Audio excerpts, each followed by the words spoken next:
సందర్భంగా ఇలాంటి సంఘటన జరగడం చాలా బాధాకరమైనటువంటి విషయం. ఆ రోజు ప్రియాంక రెడ్డికి జరిగినటువంటి అత్యాచారం జరిగినటువంటి విషయంలో ఎన్కౌంటర్ చేసి మరి బీసీ బిడ్డలు జరిగినటువంటి చర్య మరి ఆ రోజు మనం గుర్తు చేసుకుంటే ఎక్కడ పోయినా మనకి అన్యాయం జరుగుతుంది, బీసీలకి అన్యాయం జరుగుతుంది, ఎస్సీ ఎస్టీ బీసీలకి అన్యాయం జరుగుతుంది. కాబట్టి మరి ఎందుకు మరి ఇంత దారుణమైనటువంటి విషయం పైన ఇప్పటికీ నేటికి కూడా ఎమ్మెల్యే కానీ ఇక్కడ ఉన్నటువంటి ఎమ్మెల్సీ కానీ స్థానిక చైర్మన్ కానీ ఎవరు కూడా రాకపోవడం అంటే కొంత బాధ.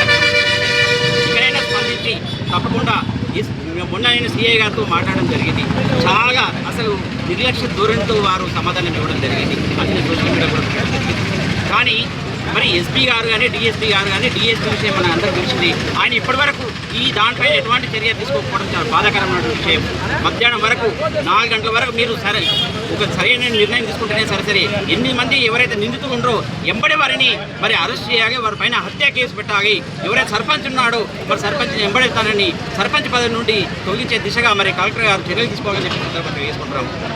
అంతేకాకుండా మరి ఫుట్బాల్ అన్నట్టు దాన్ని అమ్మాయిని చిన్న పాపని కూడా చూడకుండా మౌనికని మరి చంపడం అనేది ఆశగా మరి అటువంటి దుర్మార్గమైన చర్య.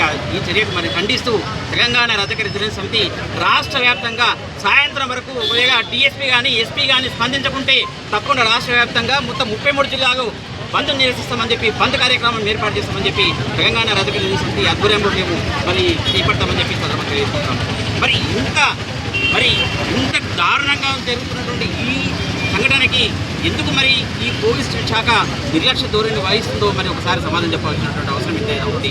మరి బీసీ ఎస్సీ ఎస్టీ మరి ఆధ్వర్యంలో జేఏసీ ఆధ్వర్యంలో జరుగుతున్నటువంటి ఈ నిరసన కార్యక్రమానికి సంపూర్ణ మద్దతు తెలంగాణ ఉంటుందని మరి ప్రజా సంఘాలు అందరూ కూడా ఈ జరుగుతున్నటువంటి ఈ నిరసన కార్యక్రమానికి సంపూర్ణ మద్దతు తెలంగాణ రజక రెసిడెన్స్ సమితి ఉంటుందని చెప్పి సందర్భంగా తెలియజేసుకుంటున్నాను.